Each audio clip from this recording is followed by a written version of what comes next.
Okay mga guys, so nandito naman tayo sa ating YouTube channel, no, para magbigay ng reaction video, no. Itong bibigyan natin reaction video, ito yung mga latest na balita, no, na maiinit na balita sa ating bansa, sa loob ng ating bansa. Yung mga latest na balita, lalong-lalo na sa ating West Philippine Sea. Alam nyo naman kung gaano kainit yung balitang ganyan. Dahil itong ating soberanya halos sasakupin na ng mga Tsekwa itong mga incheck na to na nakakabwisit. So, ito bibigyan natin reaction komentaryo at suggestion. So, pwede rin naman kayo magbigay ng komentaryo diyan sa baba, comments, para malaman din ng mga netizens kung ano ang mga saloobin ng tao tungkol sa West Philippine Sea na halos sasakupin na tayo ng mga Tsekwa na yan na nakakabwisit na yan. So, okay, no? So, ang ating bibigyan ng reaction video ito galing kay PHTV So, please paki-subscribe din sa kanya, no? So, kung okay, isa pa Okay guys, kung bago ka pa lang sa aking channel, please like and subscribe na lang muna bago tayo mag-umpisa, okay? So like and subscribe muna guys, okay? So ang ating bibigyan ng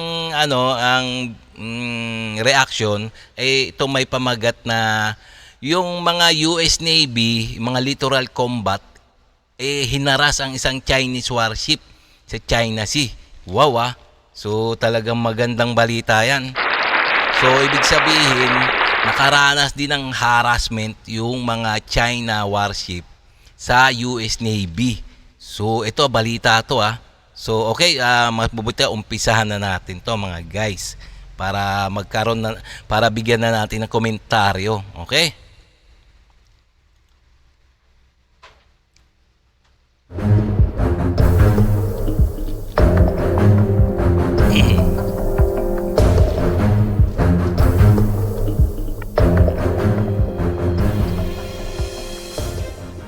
Inakusahan ng Estados Unidos noong mga nakaraang araw ang China na nagsasagawa umano ng mga provokatibong aksyon laban sa mga rival na claimants nito sa South China Sea at sinabi ng Washington na hindi magtatagal ang agresibo at irresponsableng pag-uugali ng Beijing ay hahantong umano sa isang malaking insidente.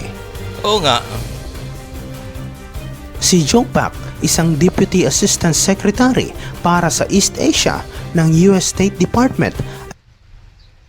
Patatagin ang asukal sa dugo at maiwasan ang mga komplikasyon sa diabetes ng mabilis pagkatapos ng 2 linggo gamit lamang itong Satoshi Ay nagsabi sa isang think tank na mayroong malinaw at tumataas na trend tungkol sa mga provokasyon ng China laban sa iba pang mga claimants sa South China Sea at iba pang mga estado na legal umanong nag-ooperate sa rehiyon. Sinabi niya sa Center for Strategic and International Studies na mga Chinese aircraft ay lalo umanong nagiging agresibo laban sa mga aircraft ng ibang bansa na lumilipad sa international airspace sa itaas ng South China Sea. O, kita mo, itong mga Tsekwa na to, no? Masyadong agresibo, no? Porket may lumilipad na eroplano sa himpapawid malapit sa kanila, talagang parang nagagalit. Suhapang talaga to ng mga China, no? Grabe, no? Grabe pag-uugali nito, no? Hindi naman sila ginugulo. Bakit ba panay ang reaction nila pag may dumadaan ng mga eroplano, mga barko sa kanilang airspace. Pero hindi naman airspace yun, international airspace yun, no? Kaya kahit sino pwedeng dumaan doon. Pero itong mga Tsekwa na to, parang ayaw magpadaan. Ano yun? Siga-sigaan sila.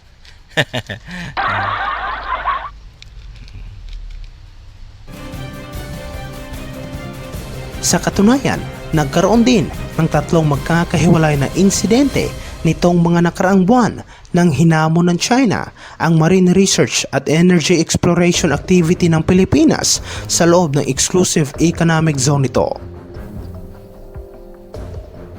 Sa pagsasalita tungkol sa nasabing insidente, sinabi ni Eli Ratner, Assistant Secretary of Defense para sa Indo-Pacific Security Affairs, na naitala ang dose-dose ng mga insidente sa unang bahagi pa lamang ng taong ito sangkot ang Chinese military sa South. Oo nga, ang daming mga pangyayari na mga Chekwa ang laging nag-uumpisa ng gulo sa South China Sea or West Philippine Sea. Napakaganda nitong mga ugali nitong mga mga ugaling mga mukmapi.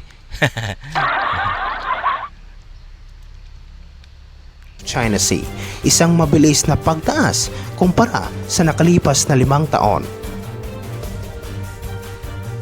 Sinabi niya na sa kanyang pananaw, ang agresibo at irresponsableng pag-uugali na ito ng China ay kumakatawan sa isa sa pinakamalaking banta sa kapayapaan at estabilidad sa rehiyon ngayon. Tama. Kabilang na ang South China Sea. Kaya pampagulo yung mga Chekwa na yan eh.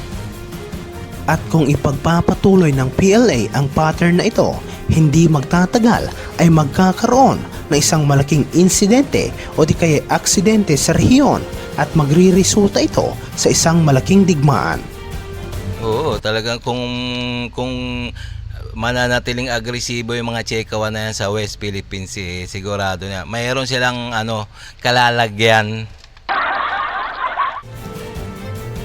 Iniulat ito bago ang inaasahang tawag sa pagitan ni na US President Joe Biden at Chinese President Xi Jinping, at sinabi ng mga eksperto na tututukan umano ng dalawang leader ang tumataas na tensyon sa pagitan ng dalawang bansa, lalong-lalo na tungkol sa issue ng self-ruled na isla ng Taiwan.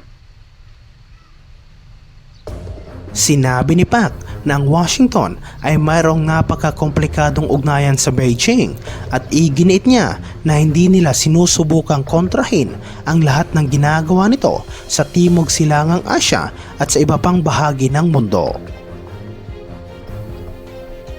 Anya, nais nilang tiyakin na mga bansa na mayroong pakikipag-ugnayan sa Beijing ay may mga kakayahan at kapangyarihan na manindigan para sa kanilang otonomiya at may kakayahang magdesisyon para sa kanilang sariling soberanya. Samantala sa ibang aspeto naman, sinabi ni Department of National Defense noong mga nakarang araw na mayroon silang namataan ng mga Chinese militia vessels na iligal umanong nang himasok sa mga lugar na sakop ng West Philippine Sea at Ito talaga mga na to, ito mga Chekwa talaga na to, no. Porket marami silang barko pinapakalat na yung kanilang ang kanilang mga barko diyan sa West Philippine Sea para patunayan na sa kanila yan. Pero nagkukunwari lang naman yan eh. Hindi naman talaga sa kanila yan, 'di ba? Sa international law, wala silang pakialam diyan, no. Kasi ang sakop ng EEZ o Exclusive Economic Zone ng Pilipinas yan. So, kaya nga nanalo tayo sa arbitration yung year 2016. Na ang West Philippine Sea sa ansukat ay 200 nautical miles ay atin. So may soberanya tayo at pag-aari natin. Kaso itong mga Chekwa na to, sinakasakop nga nila yung buong West Philippine Sea. Samantalang sabi daw ng mga Chekwa, sa historical daw nila, sa kanila daw yan. Che! Historical, wala sa batas. Kundi sa kanila lang, kaya malabong maging sa kanila yan, no? Kaya hindi ibibigay yan ni PBBM sa kanila. So, okay, diretso pa natin. daragdag lamang ito sa mataas na umanong tensyon. Sinabi na medyo matagal na silang nandoon, ngunit wala pa silang maibigay na tamang bilang kung gaano karami ang mga fishing vessels ng China na nasa West Philippine Sea ngayon. Sinabi niya na sa ngayon ay mayroon silang nakikitang partikular na mga Chinese militia vessels at ilang mga barko ng Chinese Coast Guard sa mga pinagtatalunang lugar sa West Philippine Sea. Parati naman yung mga barko ng Chekwa, landyan lagi sa West Philippine Sea. So ang kukulit talaga, no, kukulit talaga nila, no, talagang inaangkin nila West Philippine Sea, samantalang wala sila sa ayos.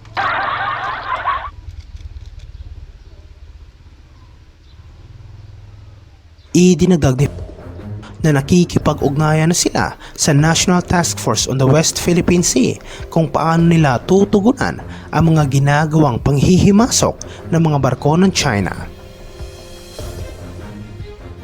Nang tanungin tungkol sa kung ano ang naging utos ni Pangulong Ferdinand Bongbong Marcos Jr. hinggil sa ginawang panghihimasok ng mga Chinese fishing militia vessels, sinabi na wala umano silang direktang instruksyon mula sa Malacanang, ngunit ginagamit lamang niya bilang gabay ang mga pahayag ng Pangulo. Tama. Ang soberanya ng Pilipinas ay banal at kailangan nating protektahan ang territorial integrity ng bansa. Dapat at talaga. Magiging basihan umano niya ang mga pahayag ng Presidente tungkol sa issue ng West Philippine Sea. Sinabi ni na hinamon din ng Philippine Coast Guard ang mga Chinese vessels na pumapasok umano sa loob ng maritime waters ng bansa, at idinagdag niya na nagkaroon din naman ng mga komunikasyon sa pagitan ng PCG at Chinese Coast Guard. Binanggit rin ni ang limitadong assets ng bansa, ngunit sinabi niya ng Department of National Defense ay patuloy na isusulong ang modernisasyon at kukuha ng mas maraming assets upang magkaroon sila ng kakayahang magtagawa ng mas maraming pagpapatrolya. Tama yan. Para mas maganda niyan, mas dumami pa ating mga barko na mga Philippine Navy at ang Philippine Coast Guard para nga mabantayan ng husto ang ating teritoryo, no. Yung malalaking barko sana ang bilihin ng ating gobyerno, no, hindi yung maliliit na na bangka-bangka na kahoy lang.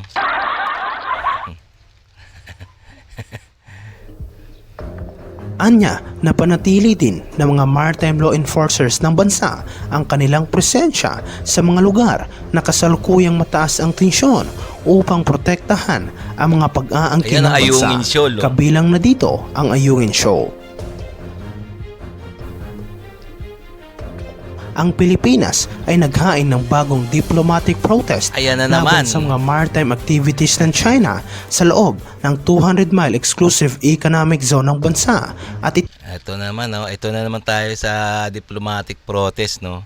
Sana tumigil na yan ng kahit 1,000 pa yan, diplomatic protest, kung di naman iniintindi ng mga Chekwa na yan, wala rin. Ito ay bilang karagdagan sa higit 300 mga reklamong inihain laban sa mga illegal na aktibidad ng Beijing sa South China Sea. Diplomatic protest, pero wala rin nangyayari pa. Pero ayan na nangyari na. So pumasok ay mga US Navy warship sa ating exclusive economic zone. Ayan na. So hinaras na yung mga Chinese warship. So ayan, nagtakbuhan.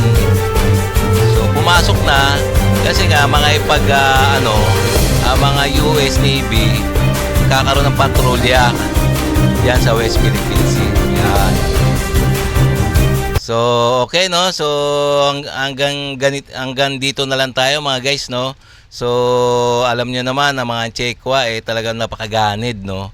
So sana nga matakot na tong mga Chekwa kasi nga pumunta na yung yung mga regular combat ship ng US Navy. So ang ginawa ayun, nagtakbuhan yung mga Chinese warship. So nabahagyata. So talagang mainit na tong Amerika sa kanila, no. Kaso nga lang ayaw na maumpisa ng China. parang nabahagyata. Parang nabahag yung buntot hanggang pagbabanta lang. So, okay, no, mga guys, no? So, hanggang dito na lang tayo, no? So, kung nagustuhan nyo yung mga ganitong reaction video, please, like and subscribe na lang muna sa ating YouTube channel bago tayo magsara, okay?